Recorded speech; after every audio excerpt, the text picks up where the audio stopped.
नमस्कार दोस्तों, स्वागत है आपका स्टडी फॉर सिविल सर्विसेज में। वीडियो को पूरा देखिए। कोई भी आपका फीडबैक है, कोई सजेशन है, तुरंत वीडियो में कमेंट करके जरूर बताइए। अच्छा लगे तो वीडियो लाइक जरूर कर लीजिए और ऐसे वीडियो लगातार फ्री में पाने के लिए चैनल को तुरंत सब्सक्राइब कर लीजिए और बेल आइकन को जरूर टैप कर लीजिए ताकि आगे भी सारे वीडियो आपको मिलते रहे। यूट्यूब में फॉलो करते हैं तो प्लीज ये वाला फ्री टेलीग्राम चैनल जरूर ज्वाइन कर लीजिएगा। सारे नोटिफिकेशन, सारे अपडेट यहीं पे आते हैं, ध्यान रखिएगा। स्टडी फॉर सिविल सर्विसेज का कोई भी पेड ग्रुप अगर आपको ज्वाइन करना है तो सिर्फ 856480560609797523864455 यही नंबर है हमारे, सिर्फ जहां पे कॉल या व्हाट्सएप कर सकते हैं। इंस्टाग्राम पे हमारा पेज जरूर फॉलो कर लीजिएगा, स्टडी फॉर सिविल .सर्विसेज है। ट्विटर पे हमको जरूर फॉलो कर लीजिएगा, @study for civil। तो आज के इस वीडियो में हम न्यूज़ में रहने वाले एक टॉपिक को डिस्कस करेंगे जो कि है हेट स्पीच। हेट स्पीच का टॉपिक खबरों में बना ही रहता है क्योंकि आए दिन खबरें सुनने में आती हैं कि एक पर्टिकुलर ग्रुप ने किसी दूसरे ग्रुप के ऊपर कोई कमेंट कर दिया या किसी ने ऐसा कोई पोस्ट कर दिया जिसकी वजह से दंगे भड़के। तो हेट स्पीच का टॉपिक काफ़ी समय से न्यूज़ में बना ही रहा है। तो आज हम क्वेश्चन के फॉर्म में जानेंगे कि हेट स्पीच क्या है, भारत में क्या क्या प्रावधान है हेट स्पीच से रिलेटेड, और साथ ही साथ ये भी समझेंगे कि कौन से स्टेप्स लिए जा सकते हैं हेट स्पीच की समस्या से निपटने के लिए। तो चलिए बढ़ते हैं आगे, क्वेश्चन के फॉर्म में इस टॉपिक को कवर करते हैं। हमारा क्वेश्चन कह रहा है कि हेट स्पीच क्या है, हमें ये बताना है। साथ ही साथ हमें भारत में जो कानूनी प्रावधान यानी कि लीगल प्रोविजन है हेट स्पीच से रिलेटेड वो बताने हैं और आगे का रास्ता सुझाना है हेट स्पीच से निपटने के लिए। हम बढ़ते हैं आंसर की तरफ। हमारा आंसर हम शुरू करेंगे हेट स्पीच को डिफाइन करते हुए। Hate speech is those words that are intentionally uttered to spread hatred in the society. अभद्र भाषा वो शब्द हैं जो जानबूझकर समाज में नफरत फैलाने के लिए बोले जाते हैं। देखिए, अभी फिलहाल में भारत में हेट स्पीच की कोई भी लीगल डेफिनेशन या कॉन्स्टिट्यूशनल डेफिनेशन नहीं है। हमारी लॉ कमीशन की 267 रिपोर्ट ने सुप्रीम कोर्ट को सजेस्ट किया है कि आप ऐसी प्रॉपर डेफिनेशन लेकर के आइए। सुप्रीम कोर्ट ने उस प्ली को सुना तो है पर अभी तक उस पर कोई एक्शन नहीं लिया है, तो अभी कोई डेफिनेशन आई नहीं है हमारी। तो अभी कुछ जो एजेंसीज़ है गवर्नमेंट की, कुछ कमिटीज़ हैं, उन्होंने ही थोड़े बहुत डेफिनेशन देने की कोशिश की है। तो क्या डेफिनेशन है, हम यूज़ करेंगे ब्यूरो ऑफ पुलिस रिसर्च और डेवलपमेंट यानी कि पुलिस अनुसंधान और विकास ब्यूरो की डेफिनेशन को अपने आंसर में इंसर्ट करेंगे। हम बताएंगे कि पुलिस अनुसंधान और विकास ब्यूरो कहता है कि हेट स्पीच एक ऐसी भाषा है जो किसी व्यक्ति को उनकी पहचान और अन्य लक्षण जैसे यौन अभिविन्यास या फिर विकलांगता या धर्म आदि के आधार पर बदनाम करने, अपमानित करने, धमकी देने या लक्षित करने की कोशिश करती है। तो ब्यूरो ऑफ पुलिस रिसर्च और डेवलपमेंट ये कहता है कि a language that tries to defame, humiliate, threaten और target an individual based on their identity and other traits such as sexual orientation, disability और रिलीजन एक्सेट्रा, इसे हेट स्पीच कंसीडर किया जाएगा। हम देखते हैं कि हेट स्पीच की जड़ें कहाँ से आती हैं। हम समझेंगे कि हेट स्पीच जो है इसके रूट्स पुराने समय की जो प्रचलित रूढ़िवादी सोच और विचारधारा है उनमें पाई जाती हैं। पुराने समय में ऐसा माना जाता था कि एक पर्टिकुलर ग्रुप दूसरे ग्रुप से ऊंचा है तो वो अपने को आज भी सुपीरियर कंसीडर करता है। पुराने ऐसे कस्टम्स आज भी चले आ रहे हैं जो आज के समय में जो सोच रेलेवेंट नहीं है पर फिर भी वो चली आ रही है, और वही हेट स्पीच की वजह बनती है। अगर एक पर्सन दूसरे पर्सन से किसी वे में डिफरेंट है, उनके सेक्सुअल ओरिएंटेशन में, उनके रिलीजन में या कदकाठी में, तो एक ग्रुप दूसरे उस ग्रुप को एबनॉर्मल समझ के उन्हें नीचा दिखाने की कोशिश करता है।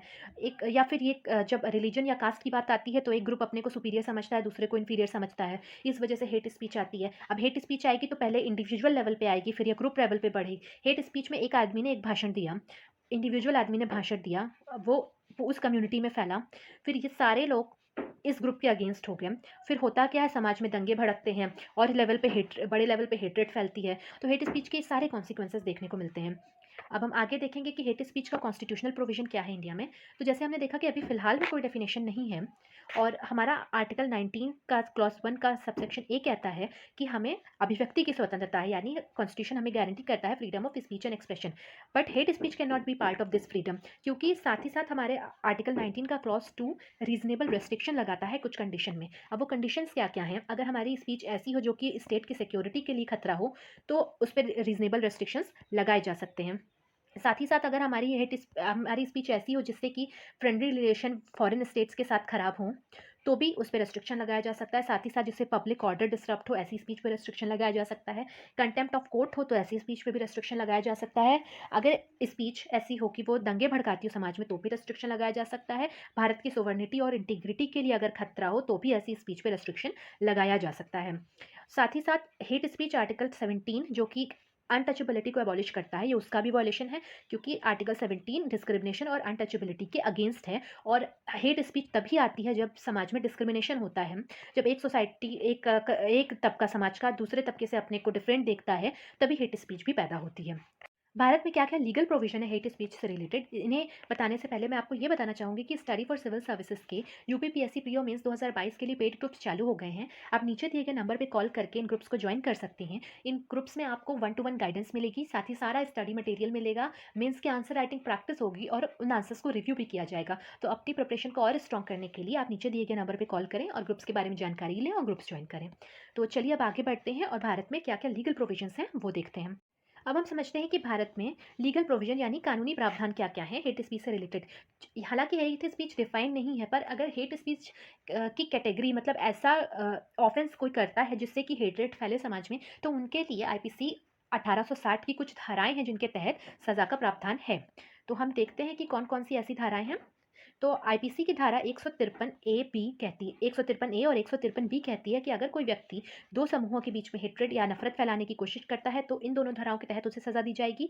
साथ ही आईपीसी की धारा 295 के अंदर सजा मिलती है अगर कोई किसी की रिलीजियस सेंटिमेंट्स या धार्मिक भावनाओं को ठेस पहुंचाने की कोशिश करता है। आईपीसी की धारा 505 एक और 505 दो के तहत सजा मिलती है अगर कोई ऐसा प्रिंटेड मटेरियल सर्कुलेट करने की कोशिश करता है जिससे कि नफरत फैले।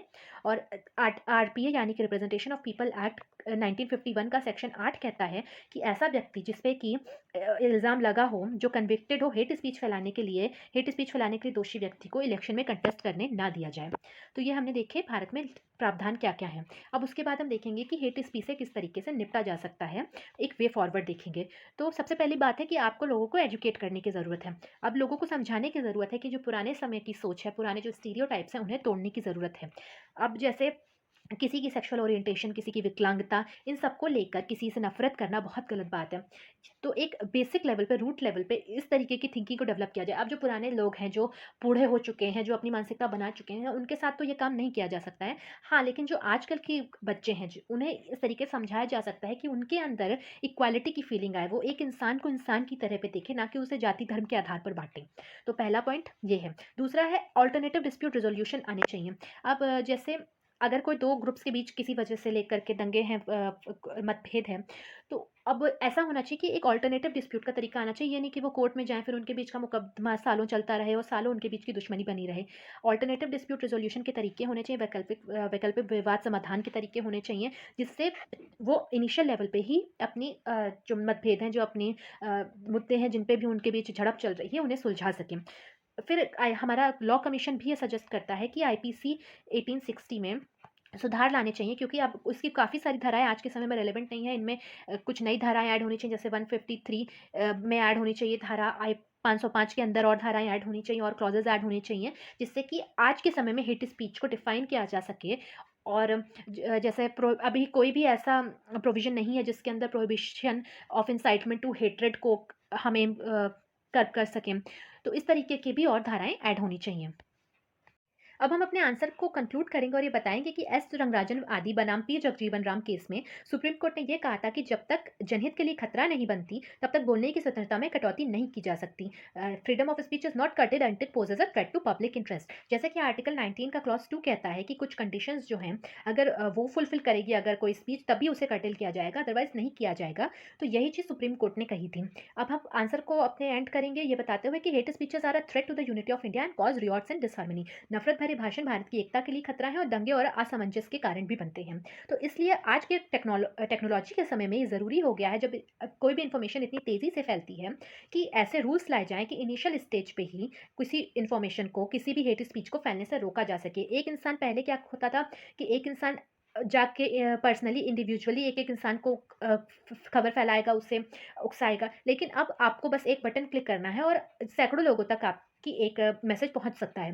तो ये चीज़ कट करने के लिए, इनिशियल लेवल पे रोकने के लिए और स्ट्रिक्ट रूल्स आने चाहिए। हालाँकि अब ये हो गया है कि व्हाट्सएप पे आप 5 से ज़्यादा लोगों को मैसेज नहीं भेज सकते हैं, फिर भी 5-5 करके आप बहुत लोगों को मैसेज भेज सकते हैं। आर्टिफिशियल इंटेलिजेंस का यूज़ किया जा सकता है इस तरीके के मैसेजेस को रोकने के लिए। ये तो खैर हो गई साइंस की बात। तो फिलहाल हम आते हैं कि लॉज़ ऐसे होने चाहिए, जो पुरानी धाराएँ जो आज के समय में रेलेवेंट नहीं हैं, उनमें संशोधन किया जाना चाहिए। साथ ही साथ ऐसी धाराओं को और ऐड करना चाहिए जो आज के समय के, आज के सीन को देखते हुए, आज के सिनेरियो को देखते हुए हेट स्पीच को रोक सकें। तो इसी के साथ हम अपने आंसर को पूरा करते हैं। बने रहिएगा चैनल के साथ। हम आगे भी ऐसे करंट अफेयर से रिलेटेड टॉपिक को क्वेश्चन के फॉर्म में डिस्कस करते रहेंगे।